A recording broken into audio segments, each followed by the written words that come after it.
The morning air on Zentara Prime felt crisp as Jake Morrison walked through the massive gates of the Galactic Military Academy. The building stretched high into the purple sky, its walls made of gleaming metal that reflected the twin suns. Students from dozens of different worlds moved through the corridors, their voices creating a strange mix of sounds and languages. Jake carried his datapad under his arm as he made his way to advanced tactical studies. He had been attending the academy for 3 months now, representing Earth in this prestigious program. Most days he enjoyed learning about different military strategies from across the galaxy, but today felt different. The classroom was large and circular with seats arranged in rising levels around a central display area.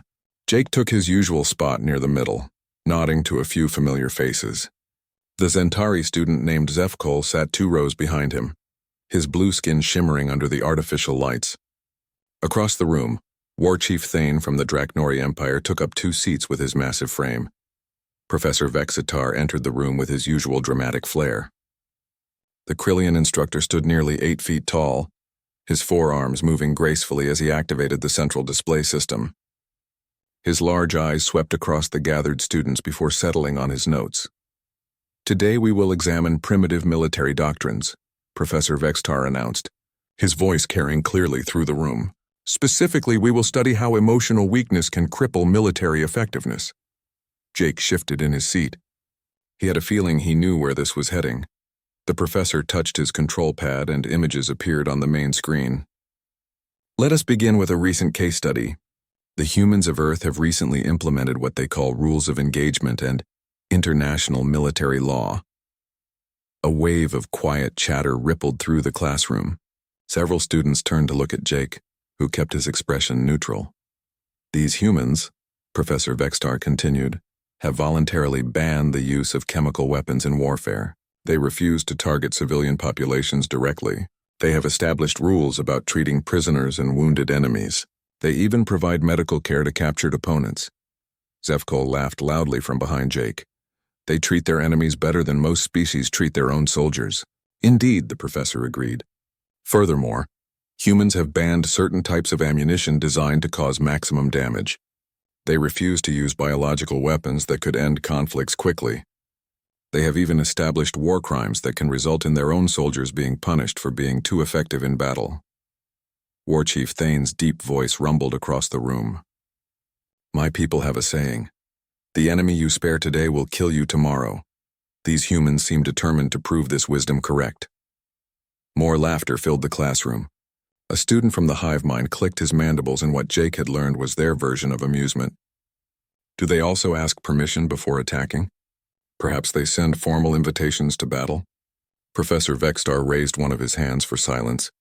"The question we must ask ourselves is this. Can a species survive in real warfare when they handicap themselves with such emotional restrictions? What happens when these humans face an enemy who shows no such mercy?" "They lose," called out a student from the back. "They lose quickly." "Precisely," the professor said. "Military history shows us that survival belongs to those willing to do whatever it takes to win. Mercy is a luxury that real warriors cannot afford." Jake listened to the discussion continue for another 20 minutes. Students shared examples from their own world's military traditions. The Zentari spoke of orbital bombardments that turned entire continents to glass. The Draknori described hunting campaigns that lasted for generations, wiping out entire enemy bloodlines.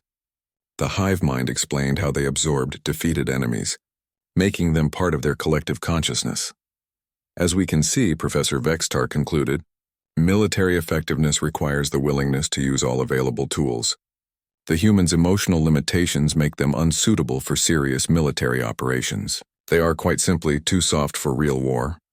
The class began to pack up their materials as the session ended. Jake remained in his seat, thinking carefully about what he had heard. Around him, students continued to discuss human military weakness as they filed out of the room. "Morrison," Zefkol called as he passed Jake's seat. "No offense to your species, but you might want to consider a career in diplomacy instead of warfare. Seems more suited to human sensibilities." Jake smiled politely but said nothing. He waited until most of the students had left before approaching the professor's podium. "Professor Vexitar," Jake said, "I was wondering if I could request some time in our next class session." The tall alien looked down at him with what might have been amusement. "Oh, do you wish to defend your species' peculiar military philosophy?" "I'd like to provide some additional context," Jake replied carefully. "Perhaps clarify some misunderstandings about human military doctrine." "Misunderstandings?" Professor Vexitar's large eyes blinked slowly. "Young Morrison, the facts are quite clear. Your people have voluntarily weakened themselves out of emotional attachment to abstract moral concepts. With respect, Professor, I think there might be more to the story." The professor considered this for a moment. "Very well. I will give you 10 minutes at the beginning of our next session. You may attempt to explain why your species chooses weakness over strength. It should be educational for the other students." "Thank you, Professor." Jake left the classroom and walked through the academy corridors toward his quarters. He passed groups of alien students, many still talking about the day's lesson. He caught fragments of their conversations, most centered on human military incompetence and emotional weakness.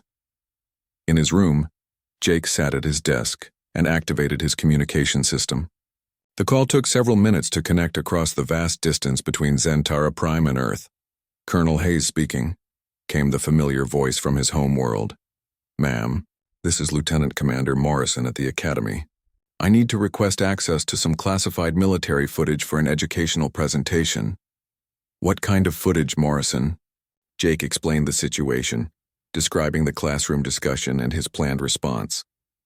Colonel Hayes listened without interruption. "I see," she said when he finished. "You want to show them what human warfare actually looks like." "Yes, ma'am. I think they have some misconceptions about our military capabilities." "Morrison, are you sure about this? Once you open that door, you can't close it again. The galaxy's perception of humanity will change." "I understand, ma'am, but they need to understand what our restrictions actually mean." There was a long pause. "All right, Morrison. I'll send you a selection of declassified combat footage. Use your judgment about how much to show them." "Thank you, Colonel Morrison. Remember, we're still the good guys. Let's keep it that way." The communication ended, leaving Jake alone with his thoughts. Tomorrow's class would be very different from today's. He looked out his window at the alien city below, its strange architecture glowing in the light of the setting suns. Soon, his classmates would learn that human military restrictions weren't signs of weakness. They were safety measures, and tomorrow, Jake would show them exactly what those measures were designed to contain. Jake spent most of the night reviewing the files Colonel Hayes had sent him. The footage was extensive, covering centuries of human warfare from different perspectives and conflicts. Each video file came with detailed context notes and security classifications. He had to choose carefully which segments would best illustrate his point, without revealing too much about current human military capabilities.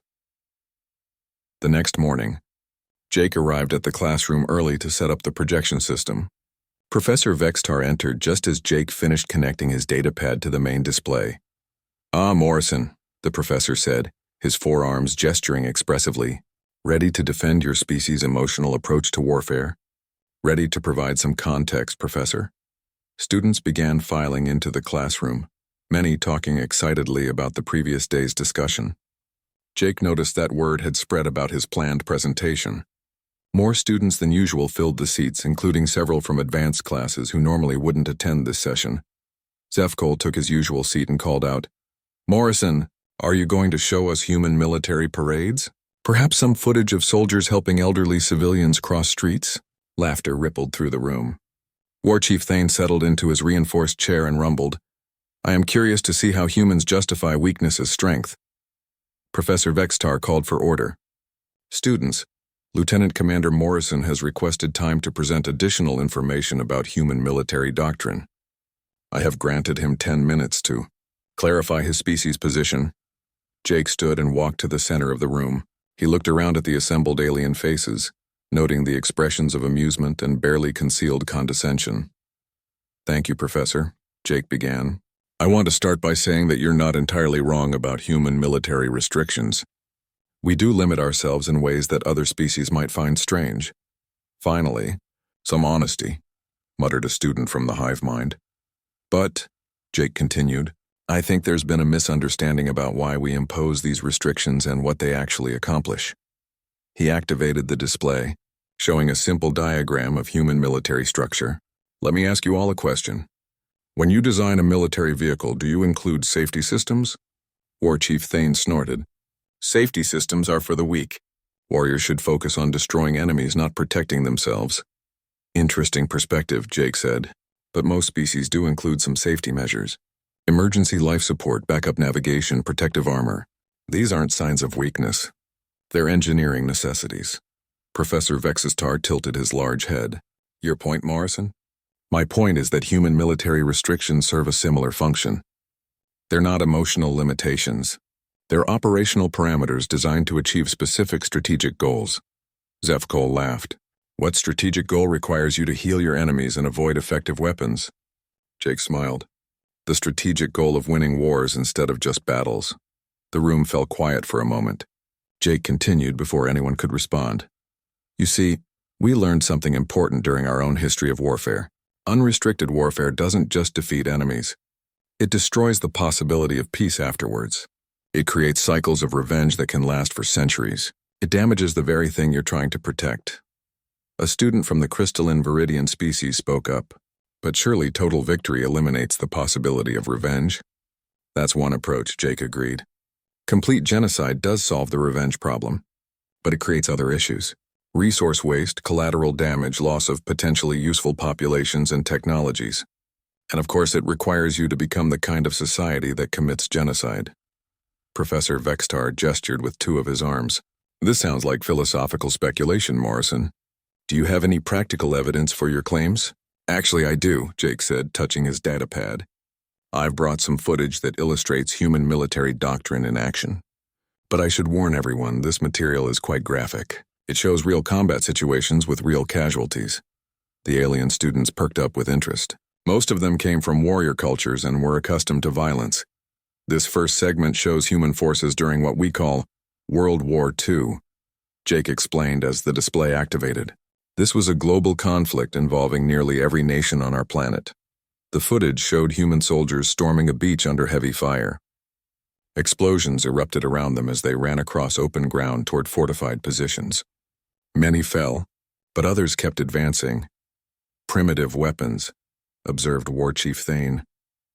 But their determination is admirable. These soldiers are operating under strict rules of engagement, Jake noted. They're required to accept surrender, treat prisoners humanely, and avoid targeting clearly marked medical personnel and facilities. The next segment showed jungle warfare, with human soldiers moving through dense vegetation while under constant threat of ambush. The aliens watched with growing interest as the humans adapted their tactics to the environment. Notice how they're fighting, Jake said. They're not using chemical weapons that could clear the jungle quickly. They're not targeting civilian villages that might be harboring enemies. They're fighting a limited war. Limited war? Professor Vextar's voice carried skeptical amusement. That seems contradictory. Not at all, Jake replied. Limited war means fighting with specific objectives and specific methods. It means winning in a way that allows for lasting peace afterwards. He showed more footage from various human conflicts, each with accompanying explanation of the restrictions involved. Urban warfare where humans avoided destroying historical and religious sites. Naval battles where survivors were rescued regardless of their nationality. Airborne operations where pilots went to great lengths to avoid hitting hospitals and schools. These restrictions cost human lives, Jake explained. It would be easier and safer for our soldiers to use area effect weapons to target everything that might pose a threat, to fight without worrying about civilian casualties. Zefkol leaned forward. Then why don't they? Because easy isn't always effective, and because winning a battle by destroying everything around it isn't really winning. It's just elaborate destruction. Jake paused the footage and looked around the room. The alien students were paying attention now, their earlier amusement replaced by curiosity. You see, Jake continued, human military doctrine is based on a simple premise. We don't fight wars to prove how strong we are. We fight wars to achieve specific political and strategic objectives, and those objectives usually include having a world worth living in when the fighting stops. War Chief Thane's deep voice rumbled across the room. This is interesting philosophy, Morrison. But how does it work against enemies who show no such restraint? Jake's expression grew serious. That's an excellent question, War Chief. And actually, I have some footage that addresses exactly that scenario. He touched his datapad again. This next segment shows what happens when human forces encounter enemies who don't follow the same rules we've imposed on ourselves. The display changed, showing newer, clearer footage.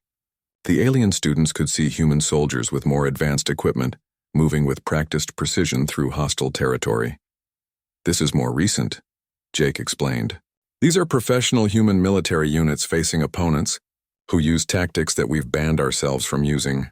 The footage showed human troops responding to attacks that violated every convention of civilized warfare. Child soldiers, hospitals used as weapons depots, civilian shields, chemical weapons, torture of prisoners.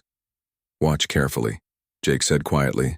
Watch how humans fight when they're facing enemies who have abandoned all restrictions.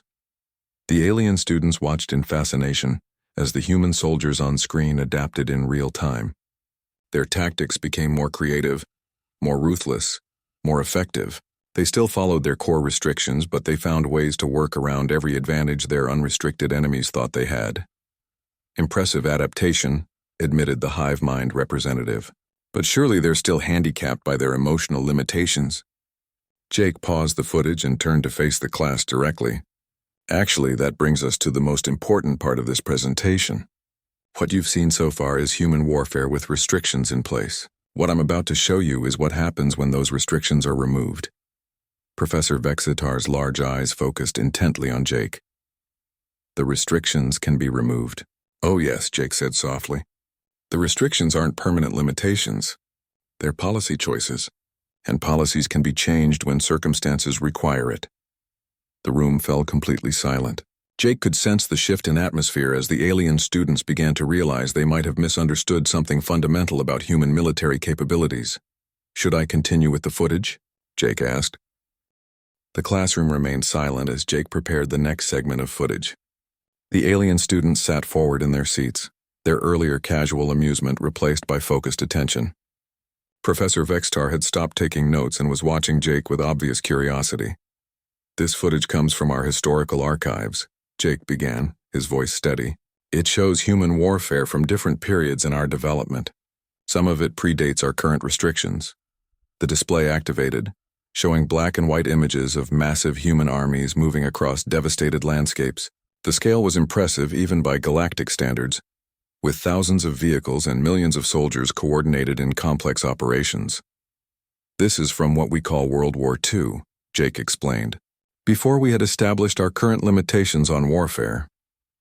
The alien students watched formations of aircraft darkening the sky, naval fleets stretching to the horizon, and industrial production on a scale that impressed even species with much larger populations. Zefkol whistled softly. The logistical coordination is remarkable. How many humans were involved in this conflict? Over 100 million combatants, Jake replied. But that's not the important part. The footage shifted to show the results of unrestricted human warfare. Cities reduced to rubble, entire regions depopulated, landscapes transformed beyond recognition. The alien students watched in growing surprise as they realized the scope of destruction humans were capable of achieving with primitive technology. We learned some important lessons during this period, Jake continued, about what happens when military objectives become disconnected from political goals. War Chief Thane leaned forward, his massive frame creaking in the reinforced chair. These destruction levels are impressive, but surely your current enemies use similar tactics. Actually, no, Jake said, pausing the footage. Most of our recent opponents have used what we call asymmetric warfare.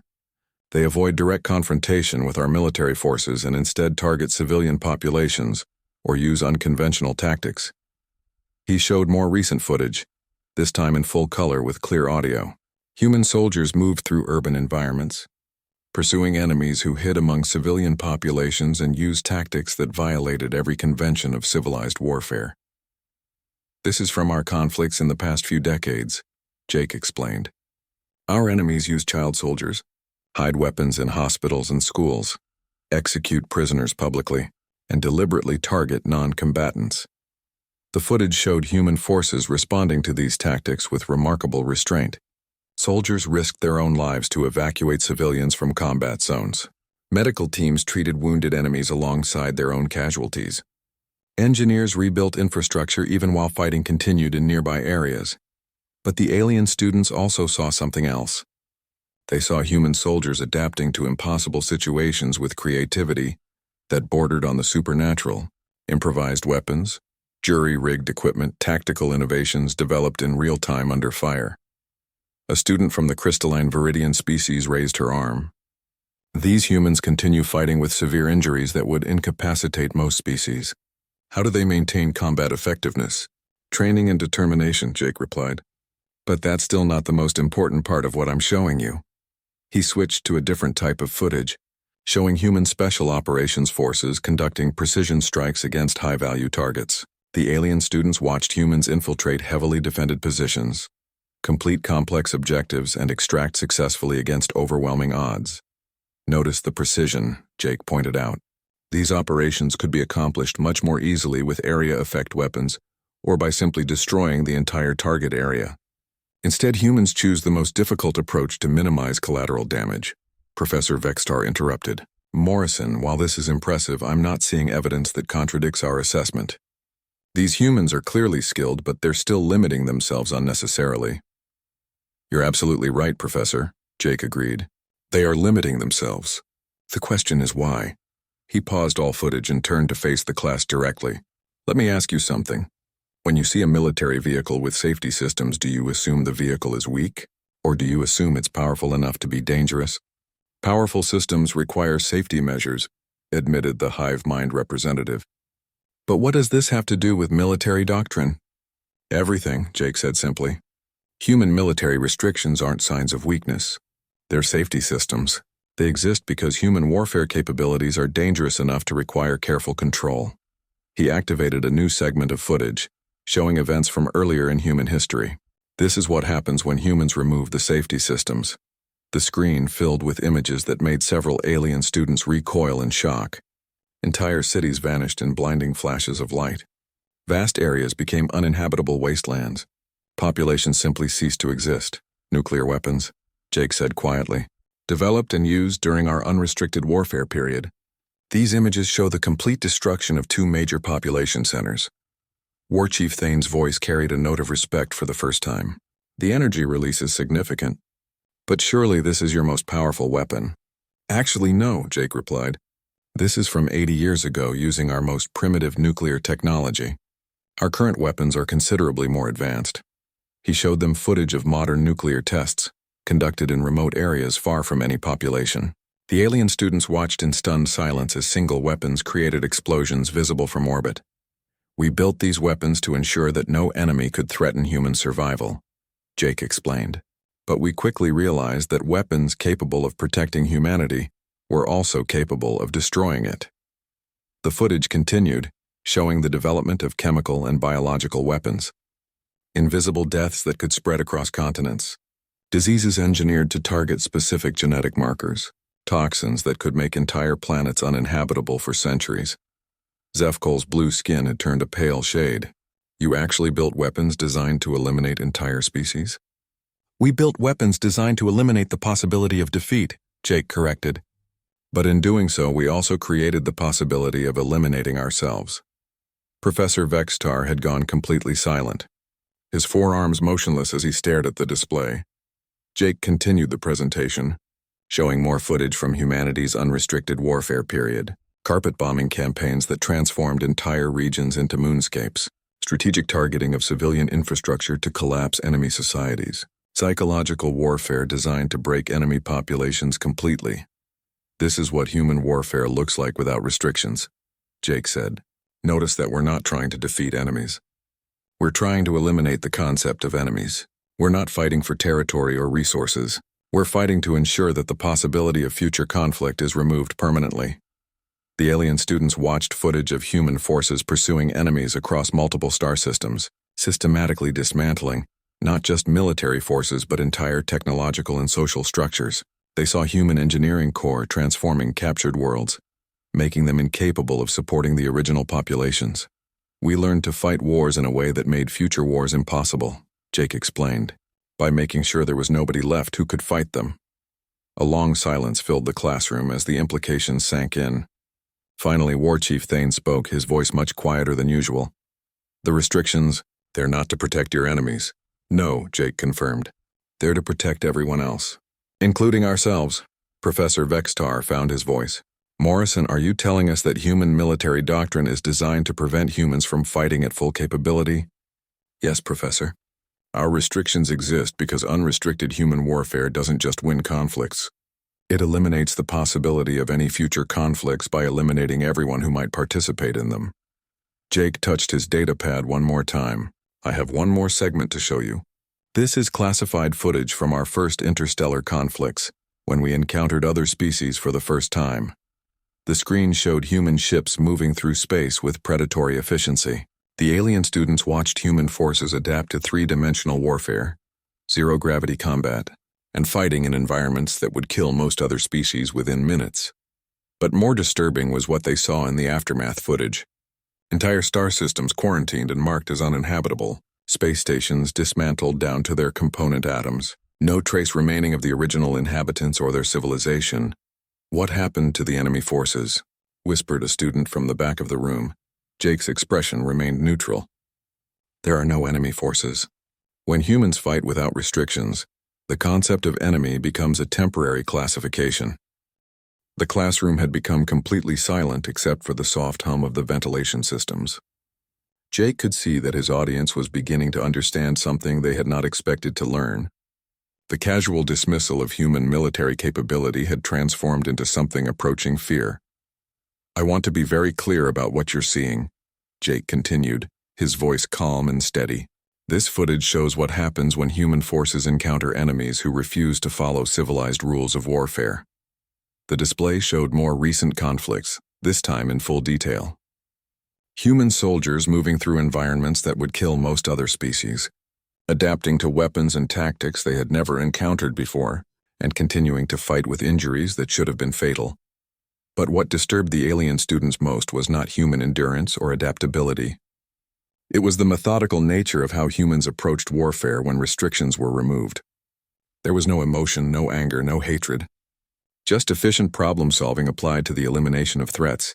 This is footage from the Kepler 7 incident, Jake explained, showing images of a space battle that had occurred just 5 years earlier.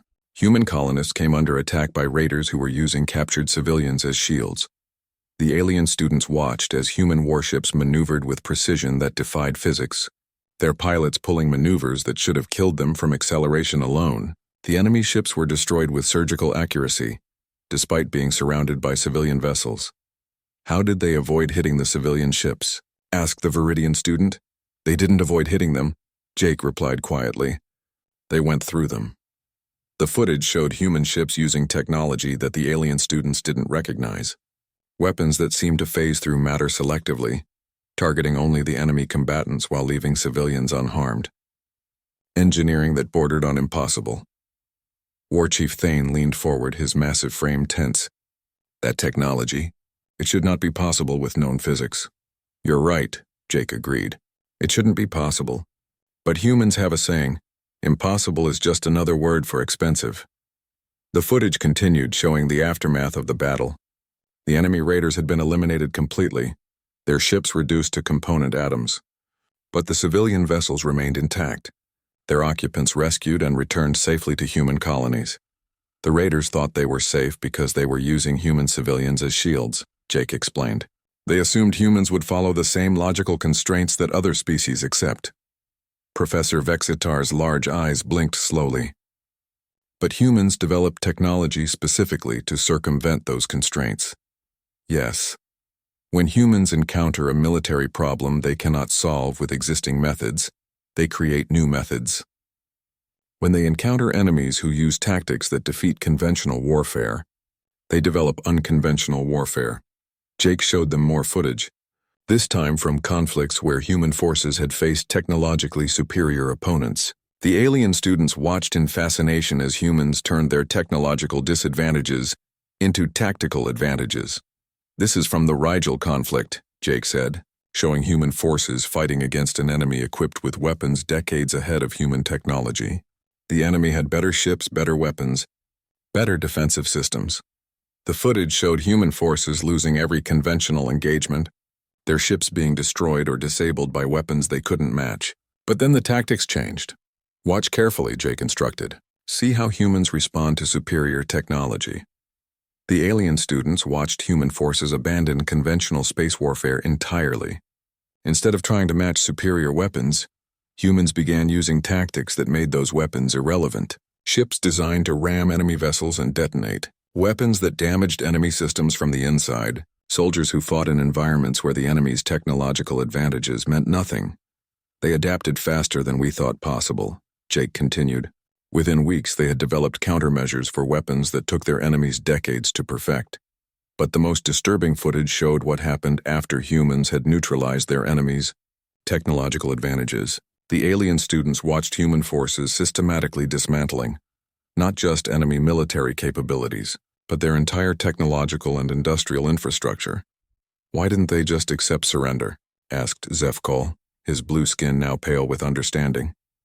Because the enemy had demonstrated the ability to create superior weapons, Jake replied.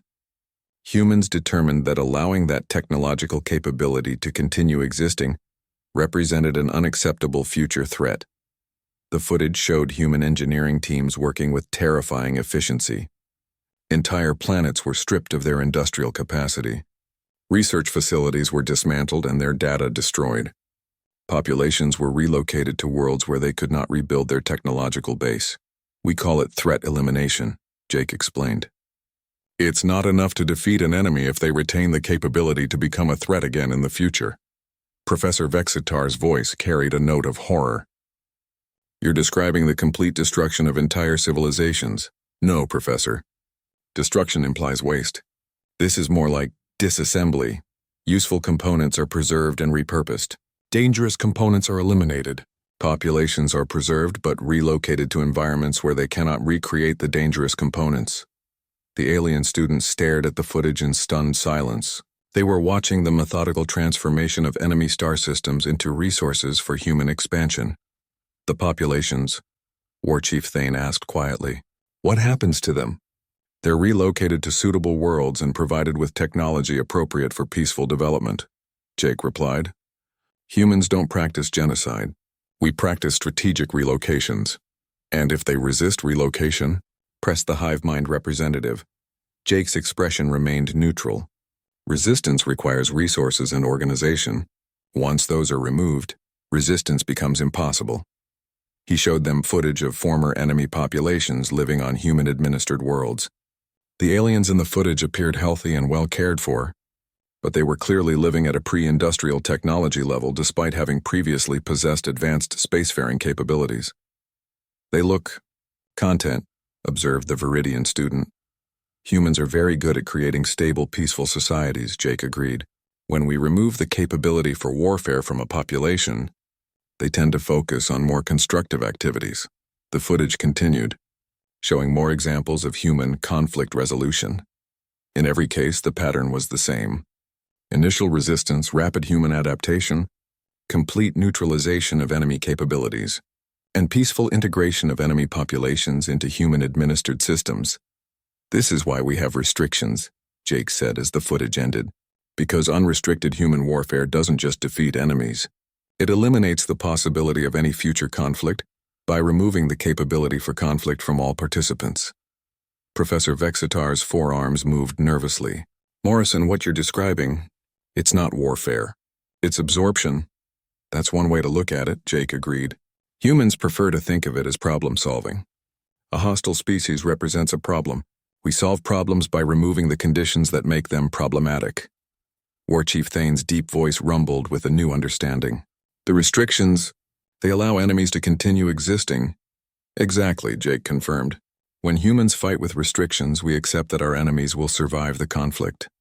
We limit our objectives to achieving specific military and political goals, rather than eliminating the capacity for future opposition. The alien students looked at each other with dawning comprehension. Their earlier assessment of human military doctrine had been completely backwards. So when humans impose restrictions on themselves, said Zefkol slowly, they're not weakening their military, they're limiting their objectives. Precisely. Restricted human warfare aims to win conflicts. Unrestricted human warfare aims to prevent all future conflicts. Jake touched his datapad one final time. I have one last segment to show you. This is the most classified footage I'm authorized to share. It shows what happens when human survival as a species is threatened. The display activated, showing footage that was clearly recent and highly classified. The alien students could see technology that was decades ahead of anything they had previously witnessed. This is from the Centauri crisis just 2 years ago, Jake explained. Human colonies came under attack by a coalition of species that had decided humanity represented an existential threat to galactic civilization. The footage showed human forces responding to a coordinated attack across multiple star systems. The alien students watched in growing amazement as human capabilities that they had never suspected came into play. The final segment of footage began with images that made the alien students lean forward in their seats. The technology they were seeing was clearly beyond anything they had encountered before, even in their most advanced military academies. The Centauri crisis began when a coalition of 12 species decided that human expansion represented a threat to galactic stability, Jake explained, his voice carrying a weight that hadn't been there before. They coordinated simultaneous attacks on 17 human colonies. The footage showed massive fleets emerging from hyperspace around human worlds. The attacking force was enormous, representing the combined military might of civilizations that had been spacefaring for thousands of years. The initial assault was devastating, Jake continued. The coalition had spent decades planning this operation. They had studied human military doctrine, analyzed our apparent weaknesses, and designed their attack to exploit what they saw as human emotional limitations. The alien students watched human colonies coming under bombardment from weapons they didn't recognize. Entire continents were sterilized from orbit. Civilian populations were targeted specifically to provoke an emotional response that would cloud human military judgment. Zefkol's voice was barely a whisper. They were trying to make humans abandon their restrictions. Exactly, Jake confirmed. The coalition believed that if they could make humans angry enough, we would fight emotionally instead of tactically. They thought emotion would make us vulnerable. The footage showed the aftermath of the initial attacks. Cities reduced to radioactive craters. Millions of human civilians dead or missing. Entire worlds transformed into uninhabitable wastelands. What they didn't understand, Jake continued, was that human military restrictions aren't maintained by emotion. They're maintained by policy, and policies can be changed by committee vote. The display showed a brief segment of what appeared to be a formal meeting. Humans in military and civilian dress sitting around a conference table speaking in calm, measured tones as they reviewed casualty reports and threat assessments. The Galactic Security Council met for exactly 47 minutes, Jake said.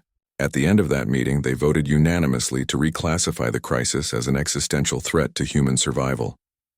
Professor Vextar's large eyes focused intently on the display. What does that classification mean? It means the restrictions are suspended indefinitely. The footage changed, showing human forces responding to the crisis with capabilities that seemed to violate known laws of physics. Ships that moved faster than light without using hyperspace, weapons that destroyed targets by altering their fundamental atomic structure, technology that the alien students couldn't even begin to understand. This can't be possible, breathed War Chief Thane. No species developed such capabilities in just 2 years. You're right, Jake agreed. These capabilities took humans over a century to develop. We just never had a reason to use them before. The alien students watched human fleets moving through space with speed and precision that made their own military technology look primitive. But what truly disturbed them was the methodical nature of the human response. Notice that there's no emotion in the human operations, Jake pointed out. No anger, no revenge, no hatred. Just efficient problem-solving applied to threat elimination. The footage showed human forces tracking down every ship, every base, every resource depot belonging to the coalition species. The attacks were surgical in their precision, but absolute in their scope. They're not just defeating the military forces, observed the Viridian student. They're dismantling entire civilizations. Yes, Jake confirmed. When human survival is threatened, we don't just eliminate the immediate threat. We eliminate the capacity for any similar threat to develop in the future. The display showed the aftermath of human operations. 12 species that had been major galactic powers now lived on carefully selected worlds under human administration. Their populations were healthy and well cared for, but they had been reduced to pre-industrial technology levels. Where are their fleets? asked the hive mind representative. Recycled, Jake replied simply. The raw materials were used to build infrastructure for their new settlements. The footage continued, showing former enemy populations adapting to their new circumstances. They appeared content with their simple lives, farming and crafting and raising families without any apparent desire to rebuild their lost technological capabilities. How do you remove the desire for advancement? Asked Zefcol. Humans are very good at social engineering, Jake explained. When you provide people with comfortable, meaningful lives, they don't tend to focus on abstract concepts like galactic power or military expansion. Professor Vexitar's voice carried a note of horror. You've turned warrior species into farmers. We've turned hostile species into peaceful ones, Jake corrected. The coalition species are much happier now than they were when they were spending their resources on military expansion and territorial conquest. The final segment of footage showed the current state of human space. Hundreds of worlds with diverse populations, all living peacefully under human administration. Former enemies worked alongside humans on construction projects, scientific research, and cultural development. This is what unrestricted human warfare accomplishes, Jake said as the footage ended. Complete threat elimination followed by peaceful integration. Former enemies become productive members of human civilization. The classroom remained silent for several minutes. Finally, Professor Vextar spoke, his voice much quieter than usual. Morrison, what you've shown us, it's not warfare at all. It's absorption. You don't defeat other species. You integrate them. When the restrictions are removed, yes, Jake agreed. Unrestricted human warfare aims to eliminate conflict permanently by removing the capacity for conflict from all participants. War Chief Thane's massive frame shifted uncomfortably. And the restrictions prevent this? The restrictions limit human objectives to specific military and political goals, Jake explained. They allow conflicts to end with negotiated settlements rather than total absorption. Zefkol's blue skin had gone very pale. So when humans fight with restrictions, they're choosing to let their enemies survive. Exactly. Restricted human warfare accepts that enemies will continue to exist after the conflict ends. It focuses on achieving specific objectives rather than eliminating all future threats. The alien students looked at each other with new understanding. Their species had been interpreting human military limitations as signs of weakness, when they were actually signs of restraint. The coalition species, asked the Viridian student quietly, do they know what happened to them? They remember being powerful spacefaring civilizations, Jake replied. But those memories seem distant and unimportant compared to their current lives. Humans are very good at helping people find happiness in peaceful pursuits. Professor Vextar stood slowly, his forearms moving in what Jake recognized as a gesture of formal respect among his species. Morrison, I believe I owe your species an apology. We have seriously misunderstood the nature of human military doctrine. No apology necessary, Professor, Jake said. The misunderstanding is quite common. Most species assume that military capability and willingness to use it are the same thing. The class began to pack up their materials in subdued silence. As students filed out, many of them glanced at Jake with expressions that mixed respect with wariness.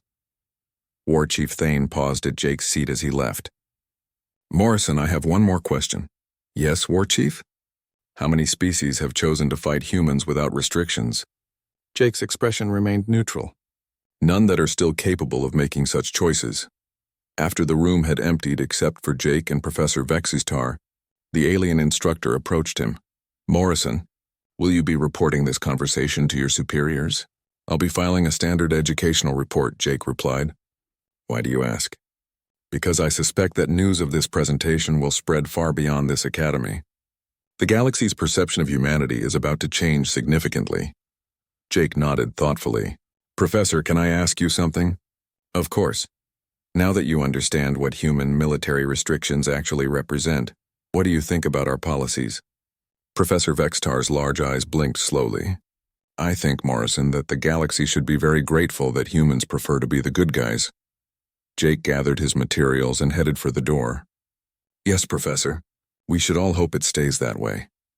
As he walked through the academy corridors, Jake noticed that word of his presentation was already spreading. Students from other classes were whispering in small groups, their voices carrying notes of concern that hadn't been there before. In his quarters, Jake activated his communication system and sent a brief report to Colonel Hayes on Earth. The message was simple. Presentation completed successfully. Academy students now have a more accurate understanding of human military capabilities and doctrine. He looked out his window at the alien city below, its strange architecture glowing in the light of the setting suns. Soon, representatives from dozens of species would be reporting back to their home governments about what they had learned today. Jake's datapad chimed with an incoming message from Colonel Hayes. Well done. Morrison, the Council wanted me to remind you that we're